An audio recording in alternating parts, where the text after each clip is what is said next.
भारत का चंद्रयान-3 या रूस का लूना 25, आखिर चांद पर पहले कौन पहुंचेगा? भारत ने 14 जुलाई को चंद्रयान-3 लॉन्च किया था।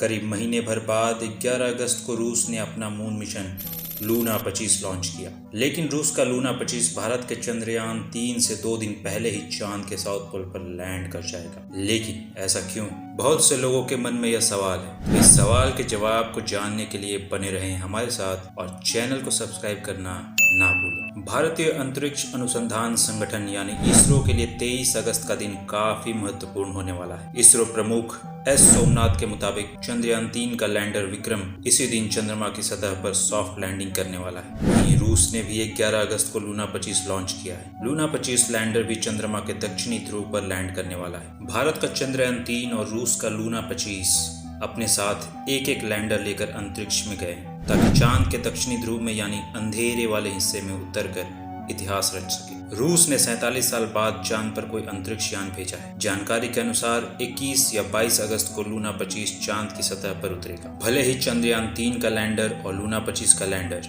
चंद्रमा के दक्षिणी ध्रुव पर लैंड करने वाला है, लेकिन दोनों के मिशन के अलग अलग उद्देश्य हैं। रूस का लूना 25 चंद्रमा की सतह पर ऑक्सीजन की खोज करेगा। इसके अलावा लूना 25 चंद्रमा की आंतरिक संरचना पर भी रिसर्च करेगा। वहीं दूसरी तरफ चंद्रयान-3 मिशन का उद्देश्य इस बात का पता लगाना है कि चांद की सतह पर भूकंप कैसे आते हैं। साथ ही चंद्रयान-3 चंद्रमा की मिट्टी का भी अध्ययन करेगा। वैज्ञानिकों ने जानबूझकर चांद के एक चुनौतीपूर्ण हिस्से को चुना है जिसे लूनार साउथ पोल कहते हैं। दरअसल इस इलाके में पानी और खनिज पदार्थों के मौजूद होने की संभावना है। वहीं भविष्य में मनुष्य अपना बसेरा चांद पर बसा सकता है या नहीं, इसकी भी स्टडी की जाएगी। चांद की इस रेस में लूना 25 खरगोश की रफ्तार से बढ़ रहा है। भले ही दोनों मून मिशन का लक्ष्य काफी हद तक एक जैसा है, मगर लूना 25 और चंद्रयान-3 में काफी अंतर है। तो आइए समझते हैं भारत और रूस के महत्वाकांक्षी मून मिशन एक दूसरे से किस तरह से अलग है। भारत का चंद्रयान-3 ग्रेविटेशनल फोर्सेस पर ज्यादा निर्भर है। लॉन्च के बाद इसे धरती की एलिप्टिकल ऑर्बिट में स्थापित किया गया है। यह उसी रास्ते पर चक्कर काटता रहा जब तक इसरो के वैज्ञानिकों ने कुछ मैन्यूवर्स के जरिए चंद्रयान-3 का ऑर्बिट नहीं बढ़ाया। धीरे धीरे चंद्रयान-3 को धरती से दूर ढकेला गया और फिर इसे चांद की ऑर्बिट की ओर गाइड किया गया। चांद की ऑर्बिट में पहुंचने के बाद ठीक उसी तरह अब धीरे धीरे चंद्रयान-3 को चांद की ओर ढकेला जा रहा है। भारत ने पहले के चंद्रमा मिशनों चंद्रयान-1 और चंद्रयान-2 में भी यही तरीका अपनाया था।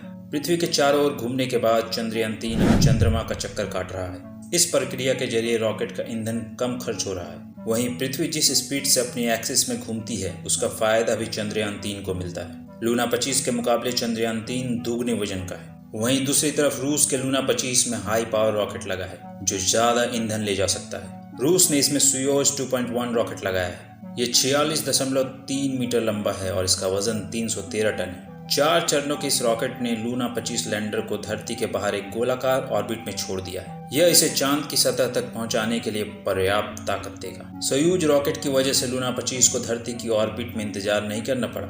चंद्रयान-3 को चांद की यात्रा पूरी करने में 40 दिन लगेंगे। वहीं रूस का लूना सिर्फ 10 दिनों में चांद तक का सफर तय कर लेगा। भारत ने सीमित संसाधनों के जरिए अपना मून मिशन लॉन्च किया है। लूना 25 के लैंडर को करीब साल भर तक चांद की सतह पर रखकर स्टडी करना है। वहीं चंद्रयान-3 के लैंडर और रोवर की मिशन लाइफ चंद्रमा के 1 दिन यानी धरती के 14 दिन के बराबर है। चंद्रमा के दक्षिणी ध्रुव में वैज्ञानिकों की दिलचस्पी इसलिए है क्योंकि उन्हें लगता है कि यहाँ पर बर्फ जमा हो सकती है। ऐसा हुआ तो उससे ईंधन, ऑक्सीजन और पीने का पानी निकाला जा सकता है। 2019 में चंद्रयान-2 के साथ भी भारत ने यही कोशिश की थी कि वो चांद की सतह पर लैंडर की सॉफ्ट लैंडिंग करा सके, लेकिन यह लैंडर चांद की सतह के साथ टकरा गया जिस कारण ये मिशन नाकाम हो गया था। लेकिन इस बार का रूस और भारत का मिशन पहले से अलग है क्योंकि दोनों की इस बार की कोशिश है कि वो चांद के दक्षिणी ध्रुव में लैंडिंग की सही जगह खोज पाए। अब तक चांद के लिए जो भी मिशन भेजे गए हैं वो चांद के उत्तर में या फिर मध्य में लैंड करने के लिए भेजे गए हैं। यहाँ पर लैंडिंग के लिए जगह समतल है